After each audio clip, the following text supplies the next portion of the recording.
Hello everyone, I am Assistant Professor S.V. Shezale from Agricultural Engineering Department. I am here to teach you the course number that is Engineering 121 and the course title is Soil and Water Conservation Engineering. हा जो course आहे तो specifically direct second year स्टुडंट्ससाठी design केलेला आहे. तर यामध्ये आपण कोणकोणत्या गोष्टी शिकणार आहोत तर त्याच्यामध्ये आहे सॉईल कन्झर्वेशन, ओके, मृदेचं संवर्धन, त्यानंतर वॉटर कन्झर्वेशन, त्यानंतर सॉईल इरोजन, त्यानंतर सॉईल इरोजनचे टाईप्स असतील, त्याचबरोबर सॉईल अँड वॉटर कन्झर्वेशनसाठी लागणारे वेगवेगळे स्ट्रक्चर्स असतील, मेजर्स असतील, काही मूलभूत गोष्टी असतील, बेसिक फॅक्ट्स, फंडामेंटल्स एक्सेट्रा, या सर्व गोष्टी आपण या कोर्समध्ये शिकणार आहोत. ठीक आहे. So let's see the soil conservation म्हणजे मृदेचं संवर्धन म्हणजे काय तर त्याची सायंटिफिक डेफिनेशन पाहूयात. It is the preservation of soil from the deterioration and loss. Okay, म्हणजे जी माती आहे तिचं संवर्धन करणं, लॉस किंवा डिटोरिएशन होण्यापासून संवर्धन करणं. तर ते कसं करायचं तर by using its within its capabilities and by applying various soil conservation measures or practices needed for its protection and improvement. Okay, म्हणजे आता विदिन इट्स कपॅबिलिटीज, ओके, म्हणजे ज्या मातीच्या ज्या क्षमता आहेत त्या ओळखून तिथे स्पेसिफिक एखादं सॉईल स्ट्रक्चर किंवा तिथे जे सॉईल कन्झर्वेशन मेजर्स आहेत ते ॲप्लाय करणं, जमिनीची धूप रोखण्यापासून, ओके, म्हणजे त्या मृदेचं प्रोटेक्शन करण्यापासून ते इम्प्रूव्हमेंट म्हणजे त्या जमिनीचा पोत सुधारण्यापासून, ह्या सर्व गोष्टी लक्षात घेऊन जे काही मेजर्स असतील सॉईल अँड वॉटर कन्झर्वेशनची ते ॲप्लाय करणं. ओके, आता ज्या माती आहेत किंवा जे मातीचे जे प्रकार असतात तर त्याच्या वेगवेगळ्या कॅपॅबिलिटीज आहेत म्हणजे क्षमता आहेत. फॉर एक्झाम्पल सँडी सॉईल असेल तर त्याच्यामध्ये इनफिल्ट्रेशन रेट जो आहे तो जास्त असतो, म्हणजे पाणी जिरवून घेण्याची जी क्षमता आहे किंवा पटकन त्याच्यामध्ये पाणी एंटर करतं, कारण जी पोअर स्पेसेस असतात सँडी सॉइल्समध्ये ते जास्त असतात. आता पोअर स्पेसेस किंवा वॉइड स्पेसेस म्हणजे काय, जर आपण एखादी सॉईल कन्सिडर केली तर दोन पार्टिकल्समध्ये जी पोकळी निर्माण होते तर ती म्हणजे पोअर स्पेस किंवा वॉइड स्पेस असं म्हणू शकतो. तर जी सँडी सॉइल्स असतात तर त्याची जी पोअर स्पेस असते तर ती जास्त असते. का जास्त असते, कारण सँडी सॉइलची जी डायमीटर आहे त्या पार्टिकलची जी डायमीटर आहे ती जास्त असते. मग जेव्हा डायमीटर जास्त तेव्हा वॉइड स्पेसेससुद्धा जास्त निर्माण होतात. ओके, जर तुम्ही क्लेई सॉईल कन्सिडर केलं किंवा लक्षात घेतलं तर त्याच्यामध्ये इन्फिल्ट्रेशन रेट जो आहे तो कमी आहे, कारण त्याची जी पार्टिकल साईज आहे तीसुद्धा कमी असते. ठीक आहे. मग त्याच्या जे काही मातीचे प्रकार असतील तर त्याच्या क्षमता ओळखून घ्यायच्या आहेत, त्याच्या ज्या बेसिक कंडिशन्स असतील किंवा कोणत्या गोष्टी तिथं रिक्वायर्ड आहेत. ओके, तर या सर्व गोष्टी लक्षात घेऊन एखादं स्ट्रक्चर किंवा जे काही मेजर्स असतील किंवा उपाय असतील तर ते तिथे ॲप्लाय करणं म्हणजे सॉईल कन्झर्वेशन. ओके, आता पाहूयात वॉटर कन्झर्वेशन म्हणजे काय. Water conservation refers to the preservation, control and development of the water resources, both surface and groundwater, and prevention from the pollution. Okay, आता वॉटर कन्झर्वेशनमध्ये काय होतं, सेम इथे सुद्धा आपल्याला पाण्याचं संवर्धन करायचं आहे किंवा पाण्याची बचत करायची आहे. त्याचवेळी आपल्याला कंट्रोल जो आहे म्हणजे जे वॉटर डिस्ट्रीब्युशन आहे ते इक्वल व्हायला हवं. ठीक आहे. त्याचबरोबर डेव्हलपमेंट ऑफ वॉटर रिसोर्सेस आहेत, म्हणजे जे वेगवेगळे ओहोळ असतात, नाले असतात तर त्याची प्रॉपर डेव्हलपमेंट झाली पाहिजे जेणेकरून आपण ते वॉटर आहे ते फ्युचरसाठी वापरू शकू. ठीक आहे. त्याचबरोबर याच्यामध्ये फक्त सरफेस वॉटर फक्त कन्सिडर केलं जाऊ शकत नाही, तर ग्राउंड वॉटरसुद्धा कन्सिडर केलं पाहिजे. तर आता सरफेस वॉटर म्हणजे काय, जे जमिनीवरून वाहणारं जे पाणी आहे जसं की नद्यांमध्ये असेल, ओढ्यांमध्ये असेल, नाल्यांमध्ये असेल, ते काय झालं सरफेस वॉटर. आणि ग्राउंड वॉटर म्हणजे काय, the water which is present beneath the earth surface in soil pore spaces and rock fractures. Okay, for example किंवा जर आपण जमिनीचे थर कन्सिडर केले, आता सपोज हा वरचा थर आहे तर याच्या खाली हा जो थर आहे हा अनसॅच्युरेटेड झोन असतो, म्हणजे तिथे बेसिक आपली जी सॉईल असते ती असते. त्यानंतर जो खालचा जो लेअर आहे तो सॅच्युरेटेड सॉईल असतो, सॅच्युरेटेड झोन असतो. हा जो सॅच्युरेटेड झोन आहे म्हणजे ज्याच्यामध्ये पाणी असतं, ओके, जिथून ॲक्च्युअल पाणी स्टार्ट होतं तर हा असतो वॉटर टेबल. ओके, आणि याच्या खालचा जो लेअर आहे जिथं रॉक्स असतात किंवा खडक वगैरे असतात, मग त्याच्यामध्ये हार्ड मुरूम असू शकतो, सॉफ्ट मुरूम असू शकतो किंवा वेगवेगळ्या टाईपचे रॉक्स असतात.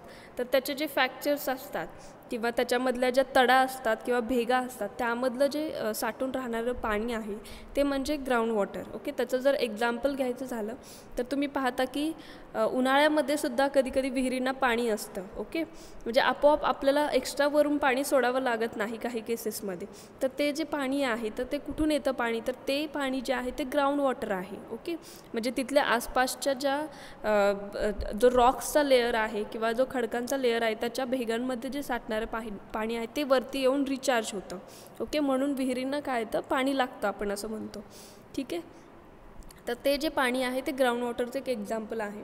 ओके, आता आपण पाहिलं की वॉटर कन्झर्वेशन ज्याच्यामध्ये आपल्याला पाण्याचं प्रिझर्वेशन करायचं आहे, कंट्रोल करायचं आहे. त्यानंतर वेगवेगळे जे वॉटर रिसोर्सेस आहेत त्यांची डेव्हलपमेंट करायची आहे आणि याच्यामध्ये सरफेस आणि ग्राउंड वॉटर दोन्ही कन्सिडर करून ते जे पाणी आहे तर त्यांचं पोल्युशन नाही झालं पाहिजे, दूषीकरण नाही झालं पाहिजे.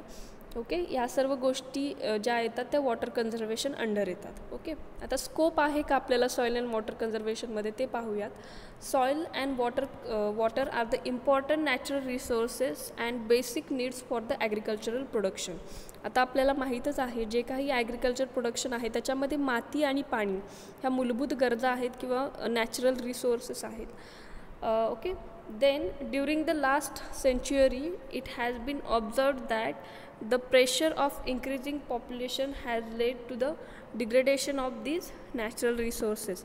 आपल्याला माहीतच आहे की भारतामधली जी पॉप्युलेशन आहे ती डे बाय डे वाढतच चाललेली आहे. ओके, मग त्यामुळे काय झालेलं आहे, या ज्या मूलभूत घटक आहेत जसे की माती असेल किंवा पाणी असेल त्यावरचं जे प्रेशर आहे किंवा ताण आहे तो वाढतो आहे. ओके, ह्या सगळ्या एवढंच जे पॉप्युलेशन आहे तिच्या गरजा भागवण्यासाठी अधिक प्रोडक्शन लागते, बरोबर. त्यामुळे पाण्याचा सुद्धा वापर अधिक होतो आहे. तर या सगळ्यांचं प्रेशर वाढलं जातं आहे. हे आपल्याला नेक्स्ट पॉईंटमध्ये सांगितलेलं आहे. In other words, increase in agriculture production to feed increasing population is only possible if there is sufficient fertile land and water is available for the farming. आता एवढ्या सगळ्या पॉप्युलेशनची जी गरज आहे ती भागवण्यासाठी आपल्याला सफिशियंट फर्टाईल लँड हवी आहे आणि त्याचबरोबर सफिशियंट वॉटरसुद्धा फार्मिंगसाठी अवेलेबल पाहिजे. ओके, त्याचबरोबर in India out of 329 million hectare of geographical area 68 million hectare are critically degraded while 107 million hectares severely eroded. Okay, म्हणजे जो आपला टोटल जिओग्राफिक एरिया आहे इंडियाचा तो 329 मिलियन हेक्टर आहे. त्यापैकी 68 मिलियन हेक्टर हा जो एरिया आहे तो ऑलरेडी डिग्रेड झालेला आहे, म्हणजे त्याचा जो दर्जा आहे मातीचा तो कमी झालेला आहे. त्यानंतर 107 म्हणजे 107 मिलियन हेक्टर जी लँड आहे ती अधिक तिची धूप झालेली आहे किंवा ती अधिक इरोड झालेली आहे ऑलरेडीच. Okay, so there is intense need of soil and water conservation. मग आता ह्या सर्व आपण जे प्रॉब्लेम्स जर लक्षात घेतले तर आपल्याला समजून येईल की सॉईल अँड वॉटर कन्झर्वेशनमध्ये खूप स्कोप आहे वेगवेगळ्या प्रॅक्टिसेस डेव्हलप करण्यासाठी किंवा नवीन आयडियाज इम्प्लिमेंट करण्यासाठी सॉईल अँड वॉटर कन्झर्वेशनसाठी. Okay, this can be achieved by proper planning and management of soil and water with the use of advanced technology and measures. Okay, मग आता soil and water conservation आपण कसं करू शकतो, bye proper planning, त्यानंतर management असायला हवं, त्यानंतर वेगवेगळ्या ज्या ॲडव्हान्स टेक्नॉलॉजीज असतील किंवा मेजर्स असतील त्याचा वापर करून आपण ह्या गोष्टी ॲप्लाय करू शकतो किंवा हे जे आपलं ऑब्जेक्टिव्ह आहे सॉईल अँड वॉटर कन्झर्वेशन ते फुलफिल करू शकतो. Okay, then this will generate so यामुळे वेगवेगळ्या opportunities soil and water conservation सेक्टर्समध्ये आलेले आहेत किंवा निर्माण झालेले आहेत. त्यामुळे या सेक्टरमध्ये स्कोप भरपूर आहे. ठीक आहे, आता नेक्स्ट डेफिनेशन आहे ती म्हणजे सॉईल कन्झर्वेशन. सॉईल कन्झर्वेशन म्हणजे काय, it involves detachments, transportation and deposition of soil particles from one place to the another place by agencies like water, wind etcetera. Okay, आता डिटॅचमेंट. ओके, डिटॅचमेंट म्हणजे soil particles एकमेकांपासून अलग होणे किंवा त्यांचं विलगीकरण होणे. ओके, तर आता ही डिटॅचमेंट कोणकोणत्या एजन्सीजमुळे होऊ शकते, की जसं की वॉटर असेल, विंड असेल, ओके, पाण्यामुळे होणारं डिटॅचमेंट मातीचं. ओके, त्याचबरोबर ट्रान्सपोर्टेशन, ओके, वाहून जाणे, वाहून नेणे एका ठिकाणाहून दुसरीकडे, आणि डिपॉझिशन, फायनली एका ठिकाणी ती माती डिपॉझिट होते. ओके, किंवा साचून राहते. Okay, then deposition of soil particles एका जागेपासून दुसऱ्या जागेपर्यंत, आणि त्यासाठी ज्या काही वेगवेगळ्या एजन्सीज असतील जसं की वॉटर असेल, विंड. ओके, हे म्हणजे सॉईल इरोजन. ओके, मग बेसिकली तुम्हाला हे लक्षात ठेवायचं आहे की सॉईल इरोजनमध्ये बेसिक 3 स्टेप्स आहेत, त्या म्हणजे detachment, transportation and deposition. Okay, त्यानंतर causes of soil erosion. Soil erosion होण्याची कारणं कोणती आहेत, तर let's see the one by one. First that is deforestation, म्हणजे अधिक प्रमाणात जे काही फॉरेस्ट असेल, जी काही जंगलं असतील, जंगलतोड करणे. ओके, तर आता त्याच्यामुळे का हे परिणाम करते तर ते पाहूयात. Plant roots hold the soil particles, so deforestation leads to loosening of soil, consequently the soil erosion.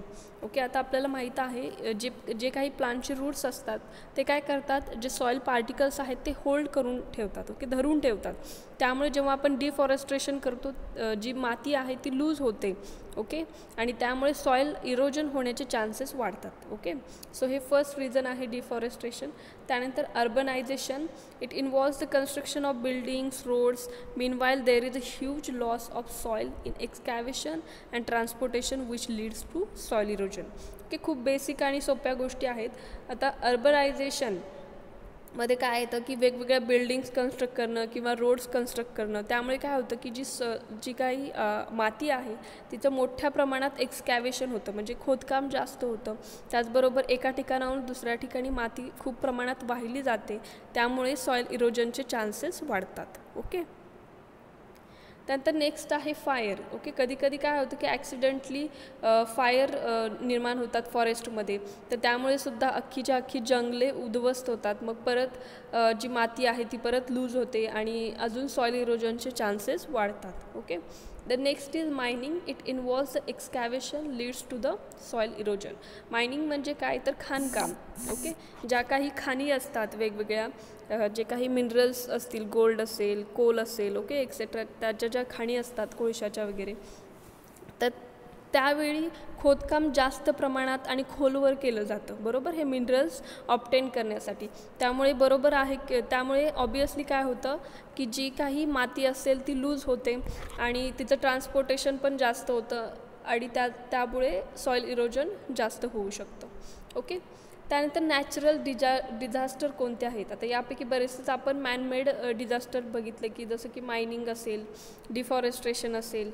Okay, त्यानंतर अर्बनायझेशन असेल. हे सगळे जे काही डिझास्टर्स आहेत ते मॅनमेड डिझास्टर्स आहेत. ओके, आता नॅचरल डिझास्टर्ससुद्धा रिस्पॉन्सिबल आहेत सॉईल इरोजनसाठी, जसं की स्टॉर्म्स असतील, वादळ येतात कधी कधी, किंवा फ्लड्स असतात, म्हणजे पूर असेल, ड्रॉट्स असतील, ओके, एक्सेट्रा. हे सगळे नॅचरल डिझास्टर्स आहेत, तर त्यामुळे होणारी जमिनीची धूप. ओके, हे सर्व कारणं आहेत जमिनीची धूप होण्यासाठी. ओके, त्यानंतर नेक्स्ट पॉईंट आहे types of soil erosion. Okay, जमिनीच्या धुपीचे प्रकार, बेसिक प्रकार जे आहेत ते 2 आहेत. त्यामध्ये आहे एक्सरेटेड सॉईल इरोजन आणि जिओलॉजिकल इरोजन. ओके, आता याच्यामध्ये आपण फर्स्ट टाईप आपण बघणार आहोत. जो एक्सरेटेड इरोजन आहे, it is in excess of geologic erosion. Okay, म्हणजे जे जिओलॉजिक इरोजन आहे त्याच्या कंपॅरिझनमध्ये एक्सरेटेड इरोजन आहे ते जास्त असतं. And it occurs due to both manmade and natural activities. म्हणजे ज्या काही मॅनमेड ॲक्टिव्हिटीज असतील आणि नॅचरल ॲक्टिव्हिटीज याचं कॉम्बिनेशन. ओके, कंबाईंडली या जर आपण ॲक्टिव्हिटीज कन्सिडर केल्या आणि त्या भागात जर इरोजन होत असेल तर ते म्हणजे एक्सरेटेड इरोजन. ओके, म्हणजे आणि यात जेव्हा दोन्ही ॲक्टिव्हिटीज कंबाईन होतात त्यामुळे काय होतं की सॉईल इरोजनचा जो रेट आहे तो हाय असतो. ओके, म्हणून याला काय म्हटलेलं आहे की एक्सरेटेड इरोजन, म्हणजे अधिक किंवा जलद गतीनं होणारं जमिनीची धूप. ओके, त्यानंतर it is rapid process, obviously, कारण ह्याच्यामध्ये दोन्ही ॲक्टिव्हिटीज आहेत. then various forces involved in this case. So first, that is attacking force of water and wind. Okay, पाण्याचा किंवा वाऱ्याचा होणारा जो अटॅकिंग फोर्स आहे तो, आणि त्याचबरोबर retarding forces which resist the soil erosion. त्याचबरोबर जो रिटार्डिंग फोर्सेस आहेत म्हणजे सॉईल इरोजन होऊ नये म्हणून त्याला जे रेजिस्ट करणारे जे फोर्सेस आहेत ते म्हणजे रिटार्डिंग फोर्सेस. ओके, तो सो ह्याच्यामध्ये दोन्ही टाईपचे फोर्सेस इन्व्हॉल्व असतात. Okay, now there are two types of accelerated erosion. Okay, याच्यामध्ये accelerated erosionचे दोन सबटाइप्स पडतात. सो फर्स्ट आहे wind erosion and second one that is water erosion.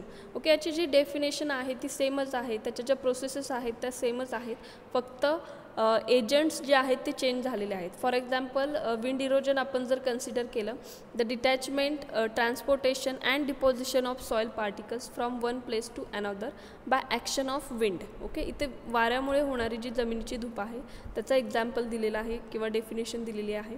आणि जे वॉटर इरोजन आहे तर याच्यामध्ये जो मेन एजंट आहे तो आहे वॉटर. ओके, डेफिनेशनसुद्धा सेमच आहे. त्यानंतर लास्ट पॉईंट आहे तो म्हणजे geological erosion. It is also called as normal process. Okay, geological इरोजनला नॉर्मल प्रोसेस असं सुद्धा म्हणतात, which occurs due to only natural activities like floods and storms. Okay, जे जिओलॉजिकल इरोजन आहे ते फक्त नॅचरल ॲक्टिव्हिटीजमुळे होणारं जे काही मातीची जी धूप आहे त्याला जिओलॉजिकल इरोजन असं म्हणतात.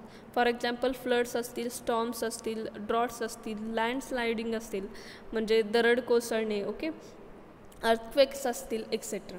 Okay, then it is very slow process. जे जिओलॉजिकल इरोजन होतं हे स्लो होतं. ओके, याची जी प्रोसेस आहे ती कमी गतीची असते.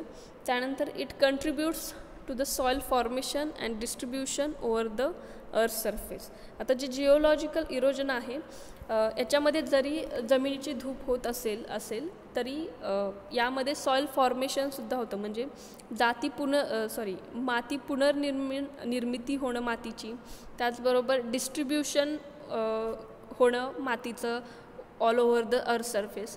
तर या गोष्टी जिओलॉजिकल इरोजनमध्ये येतात. ओके ओके, इथे आता आपलं लेक्चर संपलेलं आहे. Thank you for listening.